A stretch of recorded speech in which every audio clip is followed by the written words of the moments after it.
നമുക്കൊന്ന് വിഴിഞ്ഞം ഒരു അപ്ഡേറ്റ് ഇനിയിപ്പോൾ ദിവസേന വിഴിഞ്ഞം അപ്ഡേറ്റ് വേണം. കാര്യം എന്തൊക്കെ സംഭവിച്ചു, ഡെയിലി കാര്യങ്ങൾ നടക്കുകയാണ്. ഇതിനിടയ്ക്ക് ഒരു ശ്രീലങ്കയിൽ നിന്നൊരു ഒരു ചെറുകപ്പൽ വന്ന് ഒരു ഫീഡർ, നമ്മൾ കഴിഞ്ഞ ദിവസമൊക്കെ പറഞ്ഞ ഫീഡർ ചരക്ക് കപ്പൽ വന്ന് ഇവിടുന്ന് ഒരു 200 കണ്ടെയ്നർ കൊണ്ടുപോയി.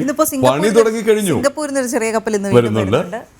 മദർഷിപ്പ് തുടരുകയാണ്. നാളെയോടുകൂടി പോകാനായിരിക്കും അതിന്റെ യാത്ര ആയതുകൊണ്ട് ചെറിയൊരു ഡിലേ വന്നതാണ്. എനിക്ക് തോന്നുന്നു ഈ സമയം പരമാവധി ട്രയൽ റണ്ണിന് ഉപയോഗിക്കുകയാണ് എനിക്ക് തോന്നുന്നു. കാര്യം ഇതൊന്ന് എന്താ പറയാ, ഈ ക്രെയിൻ ഓപ്പറേഷൻസ് ഇത് സെമി ഓട്ടോമേറ്റഡ് ആണ്.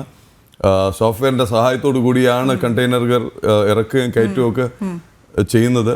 അപ്പൊ നമ്മുടെ നേരത്തെ തന്നെ പറഞ്ഞു, നമ്മുടെ കോൺസെപ്റ്റ് മാറി.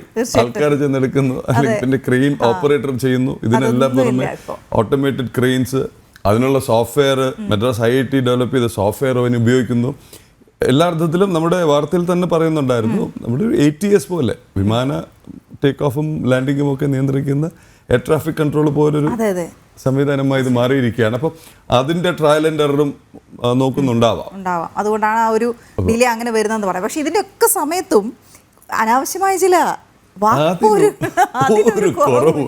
എന്ത് വികസനം കൊണ്ടുവന്നാലും അവിടെ ചില കടിപിടികൾ നടത്തിയില്ലെങ്കിൽ ഒരു സമാധാനമില്ല എന്നുള്ളതാണ് പറഞ്ഞത്. ഈ വിഴിഞ്ഞം പദ്ധതി യാഥാർത്ഥ്യമാകുമ്പോൾ ഈ ഭരണ പ്രതിപക്ഷ അംഗങ്ങൾ തമ്മിൽ ഒരു രാഷ്ട്രീയ പോര് മുറുകുന്നു ഇതിന്റെ ഭാഗമായി എന്നുള്ളതാണ്. ഈ പദ്ധതിയുടെ ഉദ്ഘാടന ചടങ്ങിൽ പ്രതിപക്ഷത്തെ ക്ഷണിക്കാതിരുന്നത് എന്നെ രാഷ്ട്രീയമായ പ്രചരണം നടത്താനുമാണെന്നാണ് UDFന്റെ തീരുമാനം. അതിന്റെ പിന്നാലെ പോകാൻ അവരങ്ങനെ വിചാരിച്ചിരിക്കുകയാണ്. അതിന്റെ പിന്നാലെ പോവുക, അവരെ അതിന് പ്രത്യേക രാഷ്ട്രീയമായ ചില ലക്ഷ്യങ്ങളുണ്ട് എന്നൊക്കെയാണ് അവർ കണക്കാക്കുന്നത്. അത് രാഷ്ട്രീയമായ ലക്ഷ്യങ്ങൾ ഉണ്ടോ ഇല്ലയോ എന്നുള്ള കാര്യം മറുഭാഗത്ത് ചിന്തിച്ചാലും നമുക്ക് മനസ്സിലാക്കുന്ന കാര്യം തന്നെയാണ്.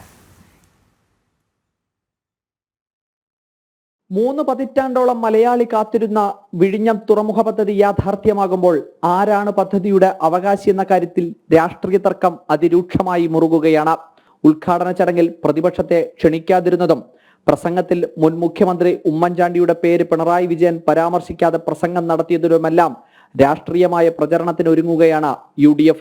കഴിഞ്ഞ ദിവസം ജില്ലാ കേന്ദ്രങ്ങളിൽ പ്രതിഷേധ പ്രകടനം സംഘടിപ്പിച്ചെങ്കിലും പിന്നാലെ നിയോജക മണ്ഡലം അടിസ്ഥാനത്തിലും പഞ്ചായത്ത് അടിസ്ഥാനത്തിലും പൊതുയോഗങ്ങൾ സംഘടിപ്പിക്കാനും വിഴിഞ്ഞത്ത് പ്രചരണ പരിപാടികൾ പ്രത്യേകമായി സംഘടിപ്പിക്കാനുമാണ് കോൺഗ്രസിന്റെയും UDFും ആലോചിക്കുന്നത്.